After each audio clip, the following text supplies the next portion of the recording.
Look, everybody. It's the outside world. There's coronavirus out there. It's pretty scary. But I'm going out. Wish me luck. Alright. As I've mentioned in the past, I live in the same building with a bank. The lobby is closed.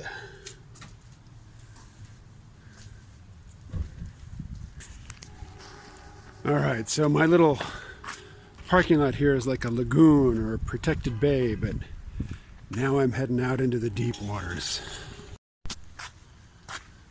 The health center at Bellows Falls. Their symbol is the clock tower. How much of your time do you have left?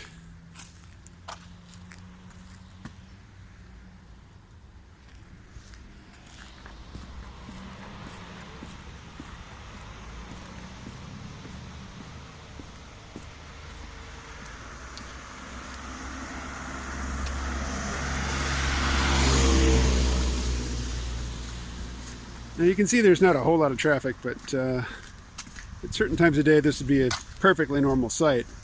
Although it's 5:30 right now. This is about the time a lot of people would be getting off work and going home. See that mist-shrouded mountain over there? No, it's not Middle Earth. It's New Hampshire.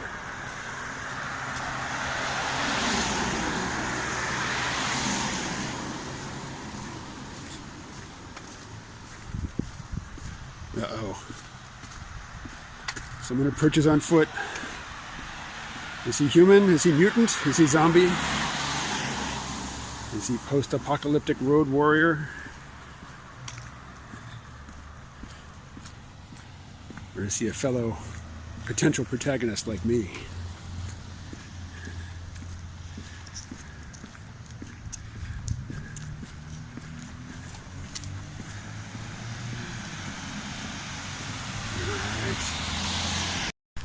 There is my destination. Closer still, I see other denizens of the apocalypse entering the building. This could be like the cantina scene in Star Wars. Alright, I made it out.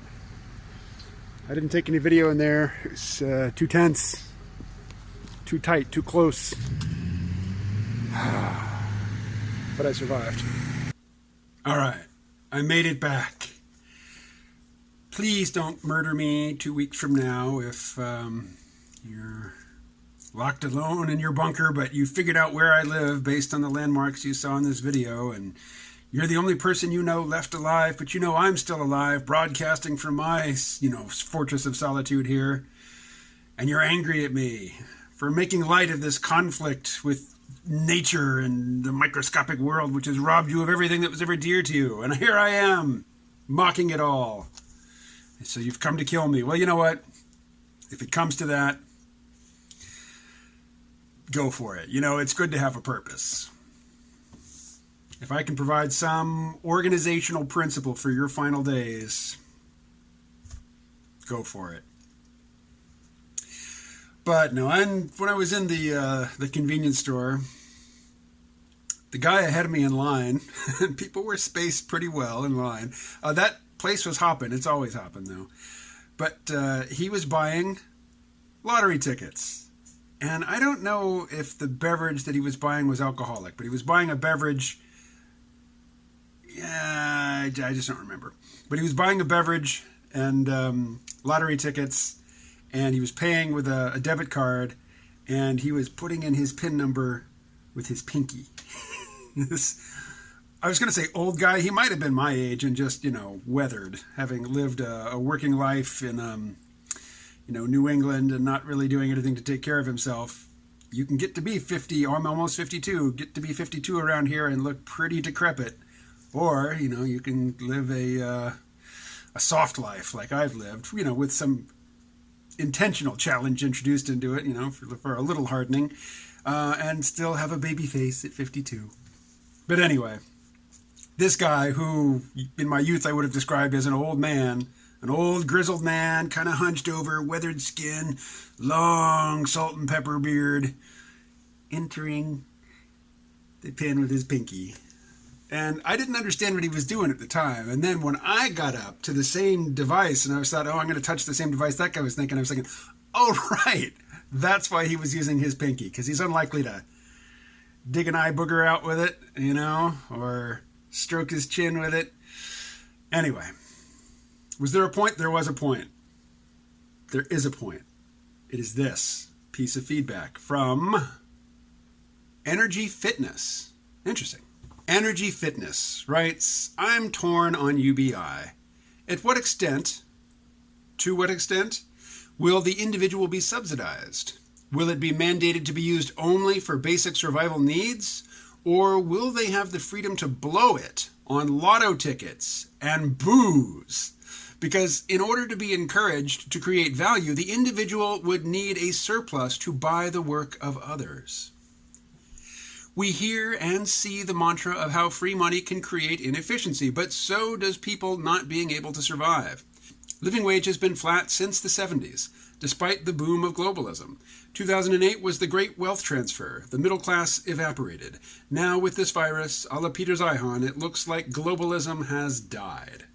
Now, with more advanced automation, blue and white collar, also presumably green, 3D printing around the corner, and hopefully LENR, or low energy nuclear reaction power plants, how much menial labor is out there? For a while, a lot of people will be needed to tend to the aging boomers, but after that? If the U.S. is a service economy and we deal in intellectual properties, is the average person going to write code? Will everyone just have a YouTube channel and collect pay that way? Gig economy? Well, I can tell you, as somebody who creates YouTube content as well as various other types of content, I would much rather that the government pay people to watch YouTube than pay them to make YouTube videos. But that's selfishness on my part. In a previous video, probably in a few of them by now, because this is a wish that hasn't been fulfilled or gone away, I hope that, you know, some of these societal learning that takes place here is that money saved or accumulated or maldistributed based on global supply lines, that, you know, whatever efficiency that supposedly generates, we come to see it for what it is. You know, it's a vulnerability. And we should shore up, you know, the resilience of our own domestic economy by reshoring, you know, manufacturing and other types of production. Stuff that they can do a little bit cheaper in China, and if you're doing things on a huge scale, a little bit cheaper can, you know, it can add up to a lot of money. Let's pay a little bit more for stuff created locally. When I say locally, I mean on this continent. But, you know, this particular election cycle has really moved the Overton window, because maybe you remember last summer I was interviewing various people that I know and asking them, you know, what do you think of universal basic income? And every single one of them, actually I think there was one out of the whole bunch who didn't say, hell no. What, give money to people? Forget it. You know, and I was talking to people who were leftists. I was talking to people who were, you know, techno-utopians who really believe that automation is going to be a serious problem. And what do they say? No, no way. UBI, Andrew Yang, forget that. Vote for Joe Biden. That was Callum Chase who recommended that. And now here we are with Mitt Romney suggesting UBI. Now, what he's suggesting isn't an income. It's basically a one-time payment. So it's not exactly UBI. But still, you know, business-friendly Massachusetts Republicans are now taking up the Andrew Yang position. Even though Andrew Yang, you know, did miserably in the Iowa caucus and the New Hampshire primary and dropped out right at the beginning, you know, of the actual voting period. And when various candidates were courting him for an endorsement, he said, I'll endorse anybody, you know, who endorses UBI. Like, I'm not here for my personal glory. I'm here to advance this policy objective. Man, he may not be a candidate for the nomination anymore, but his policy proposal is going gangbusters. So, yay. You know, that doesn't really work with a non-alcoholic beverage. Anyway, soon. Anyway, that was my hope. I was hoping that we would realize that we'd become entirely too vulnerable due to pursuing, efficiencies of scale too far, making supply lines, particularly just-in-time supply lines, too long, too complex, too dependent on stuff which is way outside of our sphere of influence, effective influence. So, with all that as a preamble, here is a comment from Old Elephant Stew. I hope that what we can learn from the present pandemic is that growth should be replaced by sustainability.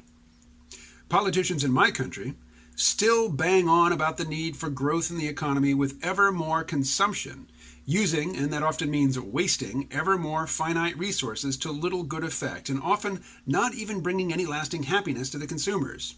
This lockdown, curtailment of economic activity, might serve to demonstrate what we can do without.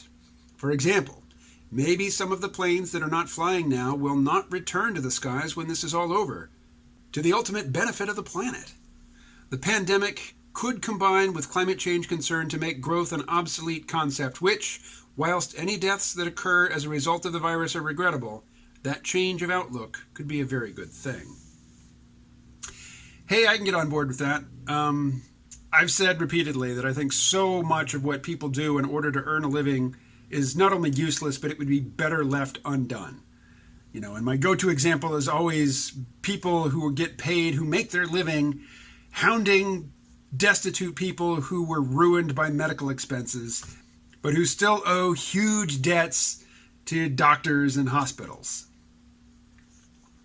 That job, if the world were structured with universal access to healthcare, single payer, nobody has to worry about how much it costs, and no doctor gets paid based on the number of tests that they recommend, that is largely useless. That is largely a waste of resources, medical resources. If the world weren't organized, to make the fear of getting sick and the fear of the financial ruin that getting sick brings with it, if that weren't a motivating factor to get people to, pay obscene percentages of their income for access to healthcare.